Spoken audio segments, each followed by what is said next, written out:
I saved an Apache widow from a bear trap. Next morning, her people demanded I take her. At first, he thought it might be an animal in trouble, but there was something human about the sound, weak, urgent, desperate. He adjusted the strap of his backpack, gripped his walking stick tightly, and followed the noise carefully, stepping over rocks and through the underbrush.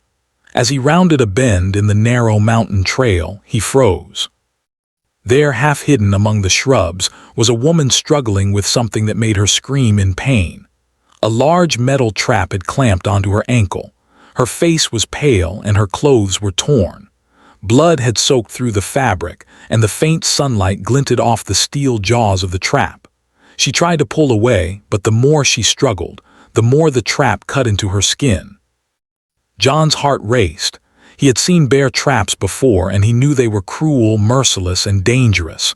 He also knew that if he didn't act quickly, she could suffer permanent injury or worse. "Hold on, I'm going to help you," he called gently, not wanting to frighten her further. She looked up at him, eyes wide with fear and pain. There was no time to waste. John knelt beside her, examining the trap carefully. He noted the rusted metal teeth and the twisted mechanism. He could see that it was old, but it still had enough strength to tear flesh. His hands worked quickly but carefully. He whispered to her, keeping his voice calm and steady, "I need you to stay still. Don't move your leg, okay?" John supported her as she sat back on a nearby rock, wincing as the wound throbbed. Her ankle was swollen and bruised, but thankfully it didn't seem broken. "My name is Nayeli," she said quietly, her voice trembling. I live nearby. That trap won't hurt you anymore." The water was clear and cold, flowing gently over smooth stones. He helped Nayeli wash the dirt and blood from her ankle and feet. She winced occasionally, but John encouraged her softly. "It's okay. It will hurt less in a moment. Just try to relax." He had some antiseptic and bandages, and he made sure the dressing was snug but not too tight. Nayeli sat silently, watching him work. She didn't speak much, but her eyes followed every movement. There was a quiet dignity in her, a strength that had carried her through hardship, and John found himself respecting her courage even more. By this time, the sun was higher, and the warmth of the morning light made the forest feel alive and safe, despite the dangers that lurked within it. John built a small fire using dry twigs and leaves, careful to keep it controlled. He offered Nayeli some water from his canteen and a small portion of the dried food he always carried for emergencies. She accepted it, eating slowly, as if every bite reminded her that she was alive and cared for. As she ate, she began to speak, her voice soft but steady. She told John about her life in the mountains. Her husband had died unexpectedly, leaving her alone with the challenge of surviving in a harsh and unforgiving environment. She spoke of the isolation, the long days spent gathering food and water, and the constant need to watch out for dangers, wild animals, treacherous terrain, and even other humans who might not have her best interests at heart. John listened carefully, fascinated by her resilience and her ability to endure hardship without giving up. He asked questions, but gently, making sure not to pry too deeply. "It sounds like you've been through a lot," he said finally, his voice filled with admiration. "I can't imagine how hard it must be to do all of this on your own." "That is something I will not forget." John thought about how strange life could be, how a single cry for help could change the course of a day, or even a life. As evening approached, the forest began to grow darker, shadows stretching across the ground. John knew he needed to find a safe place to camp for the night. He helped Nayeli stand, supporting her carefully as they moved deeper into the trees. He found a small clearing, sheltered by tall pines and thick underbrush. It was not perfect, but it would keep them safe from the wind and provide some cover from any animals that might be nearby. John set up a small tent and prepared a modest meal over the fire. Nayeli watched, her eyes reflecting a mix of curiosity and gratitude. They ate quietly, the silence between them comfortable rather than awkward. After the meal, John showed her how to keep her ankle elevated and wrapped securely. He gave her some water to sip and told her to rest. "You need to regain your strength," he said. "Tomorrow, we'll figure out the next step." He thought about the strange twists of fate that had led him here, about the courage it took for people like Naeli to survive in a world that could be both beautiful and cruel. He realized that sometimes, helping someone was not just about saving them from immediate danger. It was about showing that kindness and trust still existed, even in the harshest circumstances. Morning came quietly, with the first light filtering through the trees. Naeli stirred, wincing slightly as she adjusted her leg. John helped her to her feet again, supporting her carefully. As they prepared to continue, the quiet of the morning was broken by a sound that made both of them stop. On the ridge above the clearing, a group of people appeared, moving with purpose and intensity. They were Naeli's people, her community, and they were coming for her. The leader, an elder with sharp eyes and a commanding presence, stepped forward. His gaze was fixed on John, and he spoke in a firm, measured tone. "You saved her," he said, "but now she must return with us. It is not for you to decide otherwise." He had come to help a stranger, not to become involved in tribal matters or disputes. He looked at Naeli, whose eyes reflected a mix of relief, gratitude, and a sense of duty he did not yet fully understand. The situation was delicate, and John realized that the simple act of saving her had brought him into a world he barely knew, a world of tradition, honor, and responsibility. He nodded slowly, understanding that sometimes helping someone could lead to unexpected consequences, and that true courage sometimes meant stepping back and trusting the process, even when it was difficult. Naeli's people approached carefully, and John felt a strange mix of apprehension and respect.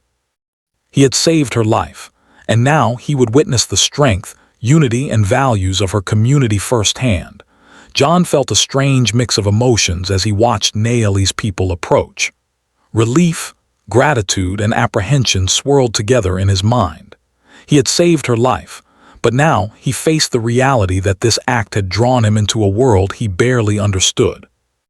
The leader of the group, an elder with sharp, serious eyes, stepped forward. His voice was firm but not unkind. "You have saved her," he said, "but she belongs with us now. Her place is with her people. You must come with us to our village and understand why this is necessary." He had expected Naeli to thank him and continue on her own way, not for her people to arrive and demand his presence. But when he looked at Naeli, he saw in her eyes the quiet strength he had noticed the day before. There was also a deep respect, a hint of something unspoken that told him that refusing now might not be wise. Taking a deep breath, he nodded. "I understand," he said. "I will follow you." They seemed to know every hidden path, every stream, and every safe place to step. John admired their connection with the environment. It was clear that survival here required not just strength but deep understanding and respect for nature. As they walked, Naeli and John exchanged small conversations. She asked him about his life, and he shared stories of his travels, of the mountains, rivers, and forests he had explored. He noticed her curiosity and quiet amusement at some of his tales. There was a bond forming between them, built not only on the life-saving act but on the shared experience of navigating the wild together. Naeli's people spoke little, but their eyes were observant, taking in every detail of John's actions and reactions. After several hours, they reached a ridge that overlooked a wide valley. Below, the village came into view, tucked neatly among the trees. Small houses with thatched roofs and smoke curling from chimneys suggested a community that was self-sufficient and deeply rooted in tradition. Naeli's people moved faster now, their pace light but purposeful, as if they were returning home after a long absence. John felt a mixture of awe and nervousness as they descended toward the village. He realized he was about to witness a world entirely different from his own, one guided by customs, responsibilities, and values that he had only heard about in stories. Naeli's people led him through narrow paths and past small fields where families worked quietly. Children paused to watch the newcomers, curiosity shining in their eyes. There was no fear, only the quiet understanding of life in a close-knit community. When they reached the village center, Naeli's family and elders gathered around. The elder who had spoken to John before now addressed the group.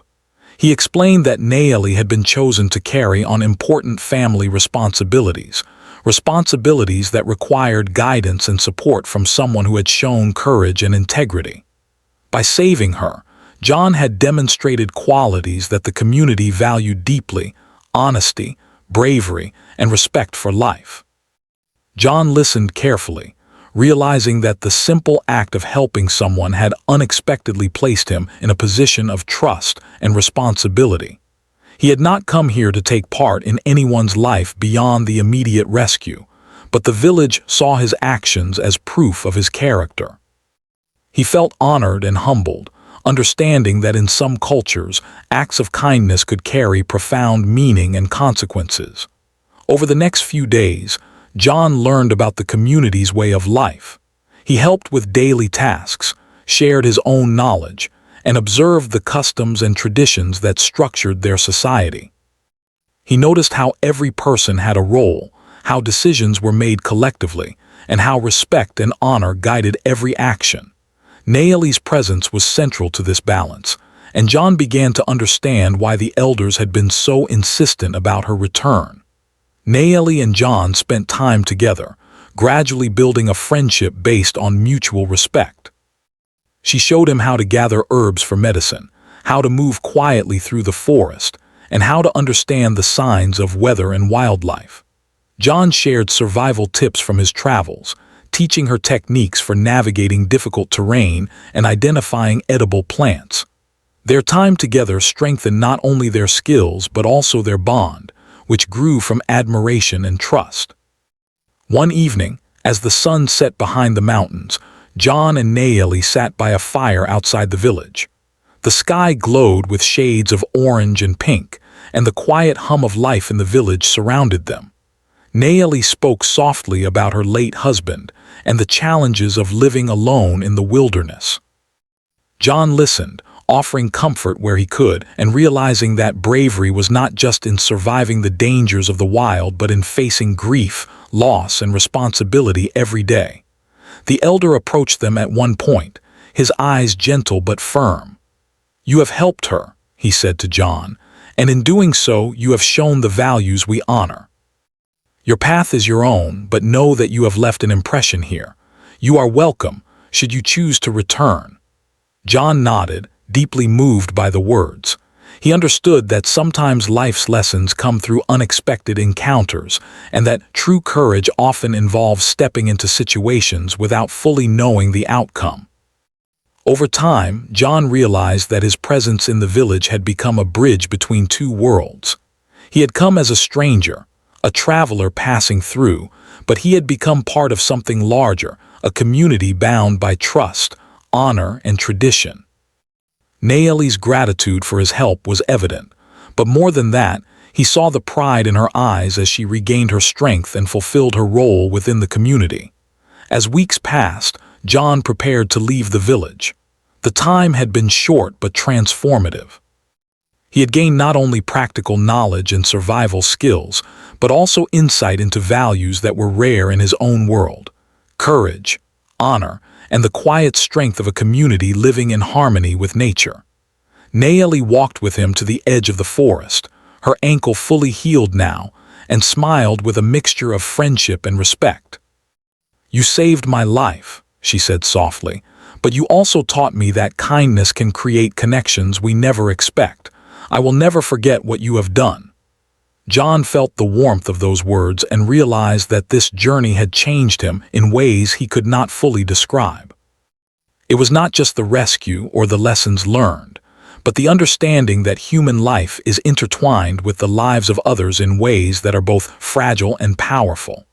As he walked away from the village, John looked back one last time. The smoke from the chimneys rose in the morning light, and the people he had come to respect moved with purpose and unity. Naeli stood at the edge of the clearing, watching him leave, a quiet smile on her face. He carried with him the memory of courage, gratitude, and the unspoken bonds formed through an act of compassion that had set the course for something much greater than either of them could have imagined. John returned to his travels, but the experience remained etched in his mind. He thought often of Nayeli, of her people, and of the lessons learned in that remote village. Sometimes, he would pause in the middle of a quiet forest trail and remember the first cry he had heard, the fear and pain he had witnessed, and the connection that had blossomed from that single moment. It was a reminder that life often moves in unexpected ways, and that helping someone, even in a small way, can create ripples far beyond what one can see.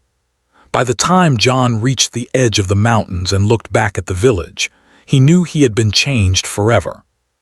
The wilderness was still vast and untamed, but he now carried with him a deeper understanding of humanity, resilience, and the power of trust. The bond between him and Nayeli, formed through courage, kindness, and respect, would remain a guiding memory for the rest of his life, a true testament to the unexpected paths that arise when we act with compassion and integrity.